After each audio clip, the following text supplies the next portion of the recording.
It's still the Afia Morning Show. Of course, the show reaches you live from Enugu, Nigeria. Now, right before we head into stories of protest, we have this special report from Umuenyere. Of course, Abia State, our correspondent there, Deputy Chief Correspondent, has filed this story, and I think it's important that we all look at it this morning. So the people of Amaozara'S, Umuenyere community in Akoli-Ufu Alayi, Bende Local Government Area of Abia State live in darkness and thirst, trapped in misery by the lack of potable water and electricity. Afia TV's Deputy Chief Correspondent Emmanuel Nwazue visited the community and brought us this heartbreaking story. Take a look.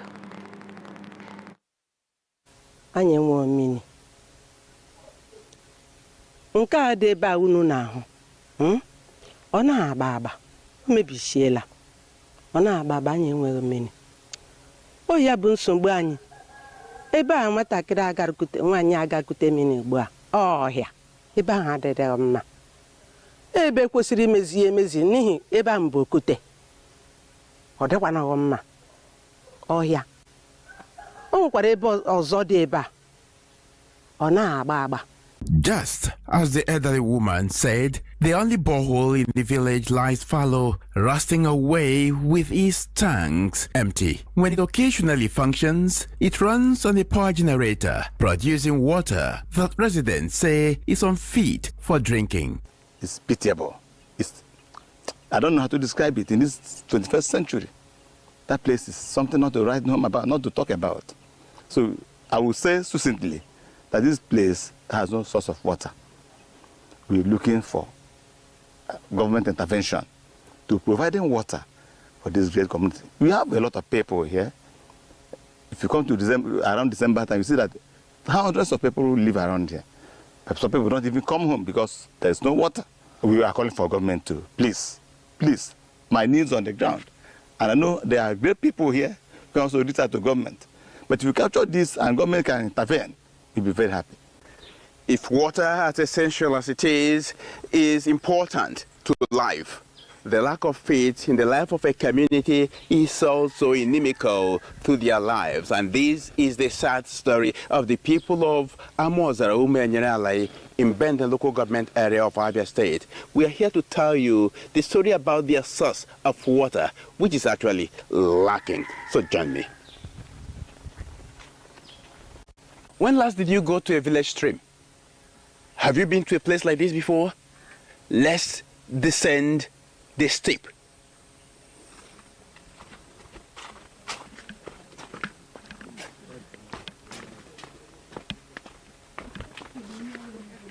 After about 10 minutes of walking into the slippery and winding bush track to the stream, it seemed closer. As you can see, we are just now moving close to the stream. You can hear people, a form of altercation. That is one of the challenges these people face here. And let's see what happens there. Let's get there to see what's happening. Maybe a fight has broken out. Who knows?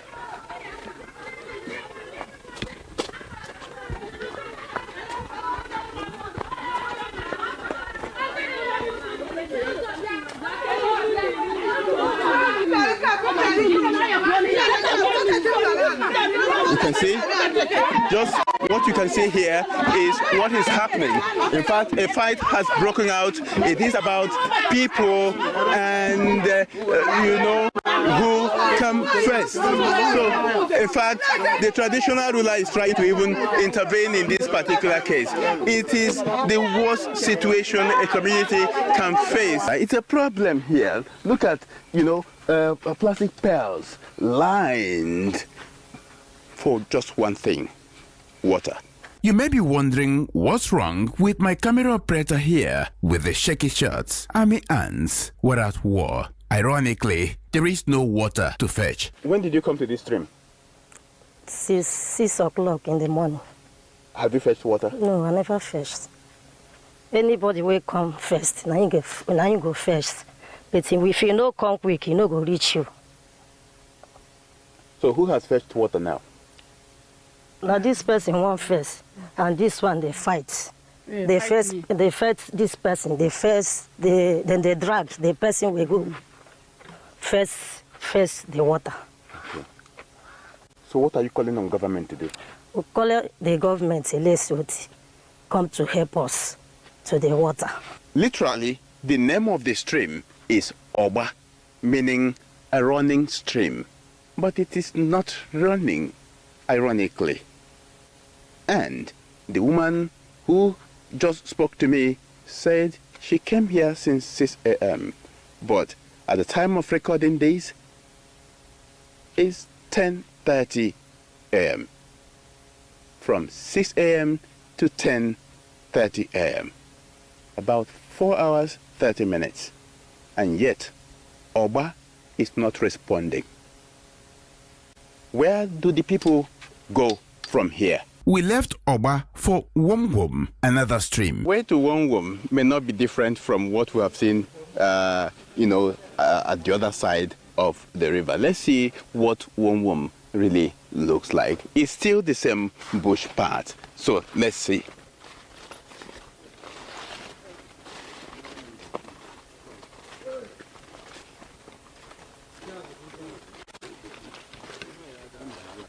Oh, wow. Okay. Okay, slippery. Yes.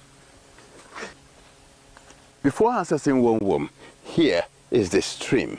And I have to go, side by side to see how, possible. Unfortunately, I do not have a rain boot, so I am just moving this way.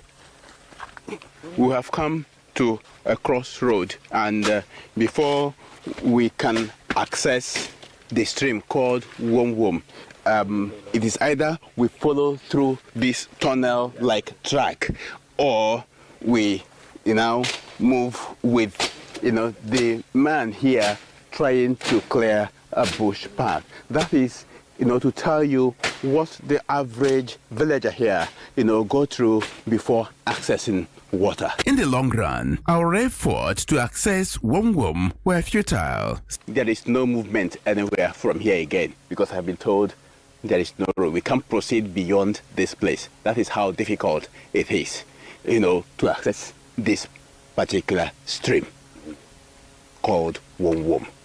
We cannot move any longer after, wobbling through the tracks of bushy, wet, stream paths.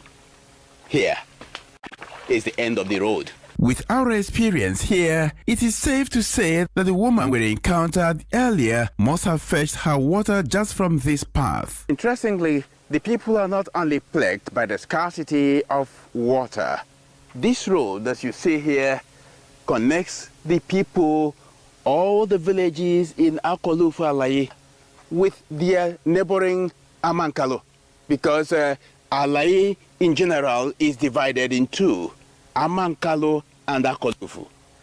But this particular road joins them together. Unfortunately, it has been abandoned for decades without attention. Access to farming areas is another major challenge for the community. This is Amaozara'S, the little desert, the people's farming area. This is where the average Alayi man from Akoli-Ufu, particularly Amaozara'S, go to farm in this area. So imagine what the women of this community face, carrying loads of farm produce, ascending this hill. And this is one area that they require help from the government.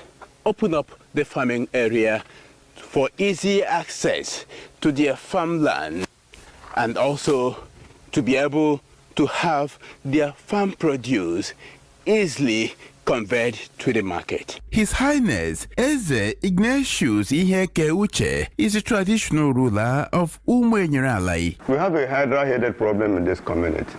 One, we don't have potable water. We drink water that were taken from the stream. We have been there, and you see some women fighting themselves to be able to fetch water. Some leave their house very early in the morning to go there. And if today is not a working day in the community, you wouldn't have seen many of them. It could be school children, and that place will be filled with water. When the school children comes, they will exhaust it. So that is the problem. And the borehole we have here, if you draw water from it when there is electricity, just allow it 1 hour, you see sediments of oil-like substance covering the top of the water. If you wash your clothes, white clothes with it, if you just don't change the color, it's not drinkable. We buy pure water or bottled water for them that can afford it here. If not, it is that Oba stream that every other person depends on in this community. It is all over like that in other villages in the community. It is just like that. Because of that, many young men don't like coming home during the Christmas time. That's the problem. If you have water closet, you cannot effectively use it. And our people don't defecate in the bush. You have a public latrine, whereby after using it, you pour water into it to get it flushed out. See, it's a very big problem. Very big problem. Electricity is another forgotten essential. The royal father said his community has lived in darkness for years with no sign of reconnection. I have water, but I'm thirsty. There's electricity, but there's no power there. For over 3 years now. Even there was a time we suffered up to 5 years of non-supply of electricity. The NEPA then were still bringing their bills. And the time did that we are owing them. And if we don't defray the soil debt, they cannot give us supply us with electricity. That's the situation now in the village. And for them to know really that we never consumed as much as are being charged. If you go to the go and pay some amount, and when you pay, you still remain where you are. So we don't have electricity here. The development union here have often paid them up to 3 million, yet no power. He passionately appealed to Governor Alex Oti's government and well-meaning Abians to come to their rescue. I want to appeal to the state government, our amiable, empathy governor, who have changed the narratives in the state. Because what we have seen now is never obtained before here in Abia State. The roads are good. You drive from Umuenyere to this place within 20-25 minutes. From here to Aba, you don't have to change your gear often and on as what is obtained before when there was bad road. That one is okay. So we are begging our governor to come to our rescue. Our governor is capable of giving us a potable water. That is a very big challenge. At least it will save us from waterborne diseases. The story of the people of Amaozara'S Umuenyere Alayi is a call to restore hope and dignity to a people in their need of help. From Amaozara'S Umuenyere Akoli-Ufu Alayi in Bende Local Government Area of Abia State, Emmanuel Nwazue reporting. Thank you, Emmanuel, for that spectacular report and bringing that to the fore. Now, these individuals have seen what Governor Alex Oti is doing in Abia State, and they have commended him, but unfortunately, this development is yet to reach them, which I think is quite a sad outlook on things. Oji, what's your take? Yes, sadly, and I think it's right that they also experience a dividend of democracy, which Dr. Alex Oti is serving well to the people of Abia State, right? It's ugly to see that people are actually living under such conditions. So I'm just calling out to that this report should touch the government of the day to come and rescue this community too, right? Right. I mean, it was quite glaring when Emmanuel did show that the lady probably fetched her pail of water from that puddle that was just making its way down the road. It was such a sad thing to see. So we hope the governor looks into it, and that this is a signal. We're going to continue to follow that story alongside the Ifo Bara menace in Aba.